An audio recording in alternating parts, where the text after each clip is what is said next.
speaker, Jaroslaw Jarek, or Jarek Jaroslaw, yes, Jaroslaw Jarek, and between Śūnyatā and Pléroma, Father Yves Raguin and his contribution to the dialogue with Asian spiritualities. Please. Thank you very much. It is my joy to have this opportunity to share with you, as the last topic of today's of this symposium, the topic about Yves Raguin, was the founder of Taipei Ricci Institute, but is also in a sense patron, spiritual patron of Macau Ricci Institute. In my view, one of the greatest Jesuits of 20th century in this part of the world, hugely influential.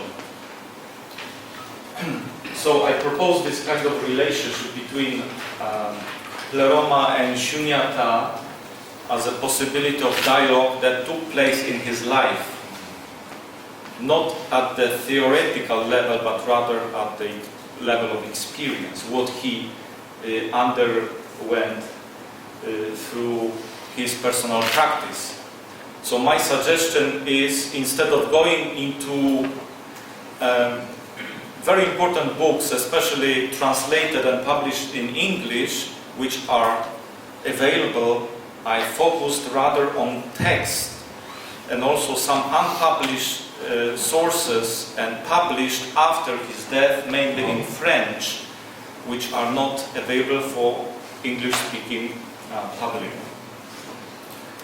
There were three Jesuits particularly involved in dialogue with Buddhism: Yves Raguin, Albert Poulet-Matisse, and Christian Coccini, who passed away in 2017.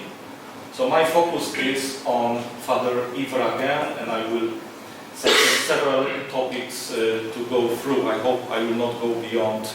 I will try to finish within 20 minutes, not more. Shortly about his life, work, and mission. He was born in 1912 and died in 1998. He was a famous sinologist, theologian, Buddhologist, and of course, last but not least, a Jesuit missionary. His works and publications can be grouped along three themes. Missiological, four mainly. Missiological writings, writings on contemplation and spirituality, historical, philological, lexicographical writings, and writings on comparative religion and interreligious dialogue. Of course, he was very famous for working on Macau Ricci, the dictionary of the Chinese language, which he could not finish, but later, after his death, was published. And also he is known for Ways of Contemplation East and West. These are the main publications that we can find in English. The major life events he entered the Society of Jesus, so religious vocation. He's being missioned to China, first to Shanghai, later he went to Harvard to pursue PhD research, which actually he had to stop because he was asked by the superiors to go back to China before 49, before communists came to power. He was informed that if you do not come back now, later it might be too late. So he decided to go back to China. Anyway, he was expelled from Shanghai in 1953, and he spent some time in Taiwan between 53 and 59. Then he went to Vietnam, where he taught mainly Asian religions, Buddhism and Taoism, between 59 and 64, after which he returned again to Taiwan in 64. His religious vocation I would summarize it as in pursuit of spiritual deserts. At one point, he was dreaming about going to Africa, and he was fascinated. He liked to study geography. He liked spaces. He was fascinated by the deserts of Africa.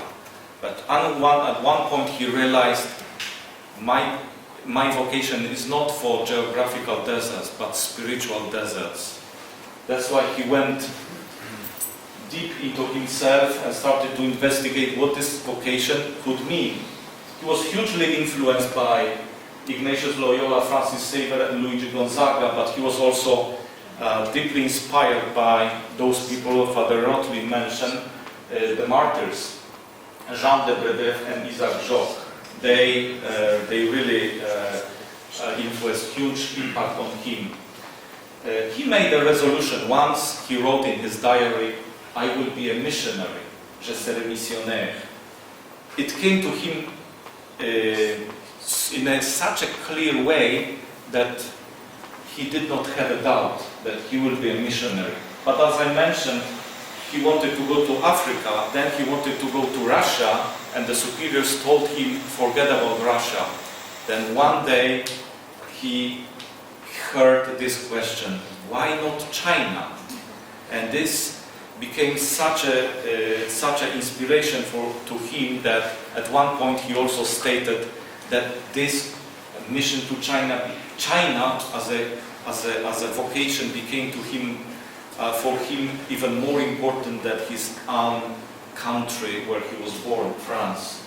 He was also hugely influenced in terms of intellectual inspiration by Cardinal Henri de Lubac, and he said he attended his courses on Buddhism.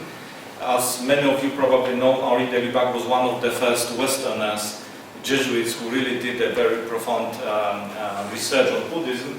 So he was profoundly inspired by his lectures on Buddhism, so that started to ask himself, what was the adaptation of Buddhism into Chinese culture? Try to understand it, and also try to understand the Christianity, how Christianity should be inculturated into Asian context. He was the one who deeply committed himself into dialogue with Asian spiritualities, to some extent with Confucianism, but mainly with Taoism and Buddhism. What was his method of dialogue? I would summarize it in that way. This is how I discovered by reading his text what was important for him. So first he started from a deep appreciation of the role and impact of Buddhism, contrary to Macau Ricci, who was very skeptical about Buddhism. Then he realized, thanks to Buddhism, that what has the primary importance is the religious experience, not religious theory as such, or dogmatic knowledge. So he discovered that what we need to develop is path of, or way of interiority, so-called inner gate. This encouraged him also to re-evaluate Catholic theology, with which he dealt, especially in the period post-Vaticanum II. What were the conditions for dialogue, according to him?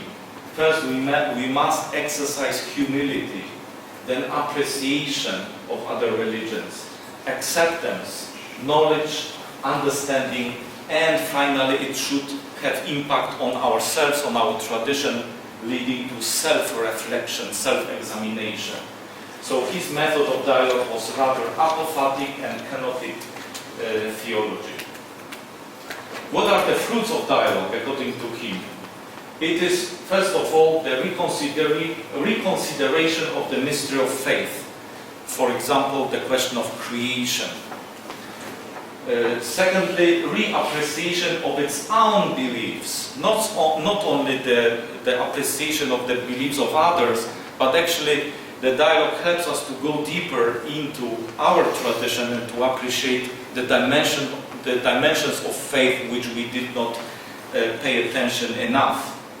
Creation of a new theological language, and finally, catalytic role of religions. Religions, according to him, should have a catalytic function. It means provoking some kind of transformation, like in chemical reactions, allowing the change from within the reality, not from outside. So provoking some kind of inspiration.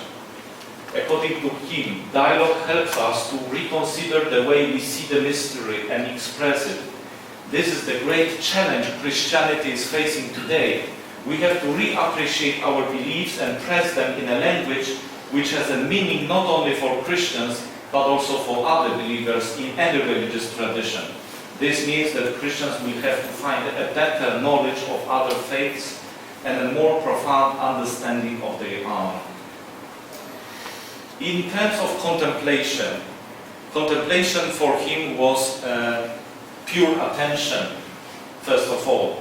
We have to start from pure attention. Then we start the interior dialogue with self. It is the meditation without an object, which he borrowed from Buddhism Zen especially. The meditation that does not focus on object of meditation. Christian experience in the form of Zen, this is how he called his approach to Zen, because we have a lot of conclusions by saying that you will find a lot of terms like Christian Zen. According to him, there is no Christian Zen. He likes to call it Christian experience in the form of Zen.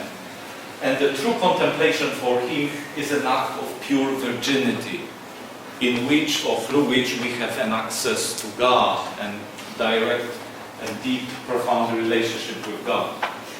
His concept of mission was related to the concept of catalyst I mentioned before. As religion has the function of catalyst, also missionary should be a catalyst.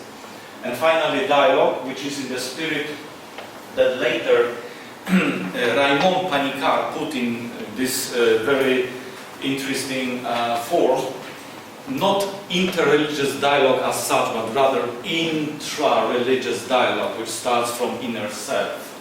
And there is also a few mutual transformation through dialogue.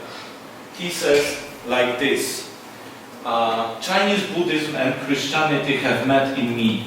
The gospel cannot help but to take on new dimensions as it encounters each culture. Now I reflect briefly on the relationship between this Pléroma and Śūnyatā, how it took place in his life. So these are two symbols. This is a Buddhist symbol of Śūnyatā and this is the symbol of Pléroma. Pléroma means plenitude, or fullness. In order to understand it, I went through some short text, but profound, very profound and personal. First, Le Désert de Dieu, God's Deserts, which is sort of spiritual diary, started to be written in 44, then finished in 60, and finally published in 67. There are stages of emptying ourselves. For him, this process of entering into emptiness of Śūnyatā should follow certain steps. The first one is letting oneself to be separated from everything that is outside God. The second one is to discover the center of its own person as the true partner of God. The third one is to find himself in front of the Absolute, who is the ultimate, which is the ultimate of God's deserts. The second, this was the process of his emptying. According to him, we need to enter into this kind of emptiness in order to make space for God. Finally, we have two spiritual accounts. The first one is Vide et plénitude. This is a very important text in which he describes his experience of Kensho. Kensho is to see one's true nature. in Japanese language, or in Chinese, 见性.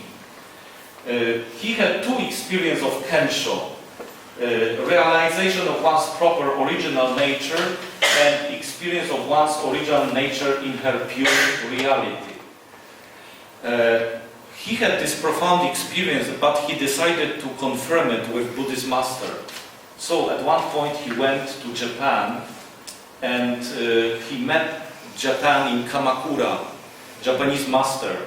His name was Yamada Kon Zeshin, famous Yamada Kon, who trained many missionaries including La Salle and others. He had a beautiful, profound dialogue with him on June 29, 1975. In 1975, the very same year, he had a very new missionary awareness. He realized that he would like to, he realized the following: integration of spiritual paths of China and the Occident. He wanted to set on this new task to bring, to integrate, to realize the connection, the interconnection between East and West. And then finally, from the Kensho experience, which is entering into its own proper nature, now we have the second very important stage in Zen Buddhism, in Chinese Buddhism, which is the experience of Satori. Satori is experience of enlightenment, and he had this experience in his flight to Vancouver when he was flying to Canada. That was perichoretic experience of Christ, in which he experienced the transcending Buddhist Satori, which means experience of God being in him, around him, above him, and below him. He had also the second Christian experience. I'm finishing soon. He had the second Christian experience in Centre Notre-Dame de Rouca in Marseille in 78. That was on November 26, 78. During the third day of the retreat, he experienced Christian Satori.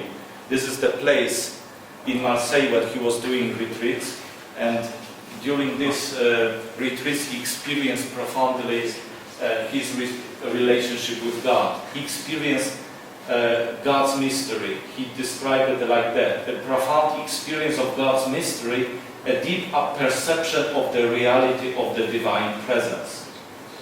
So this was the relationship in his life between emptiness and fullness. From Buddhist emptiness, that was a vehicle for him toward the fullness of God, which he experienced in his life. We have to close. Yes. So this is the conclusion. Contribution and legacy of Yves Raguin. First of all, the role of interior dialogue. The second one is the broadening of spiritual horizon, the creation of universal and cosmic theology, and finally, the vision of a new planetary humanism. Thank you very much.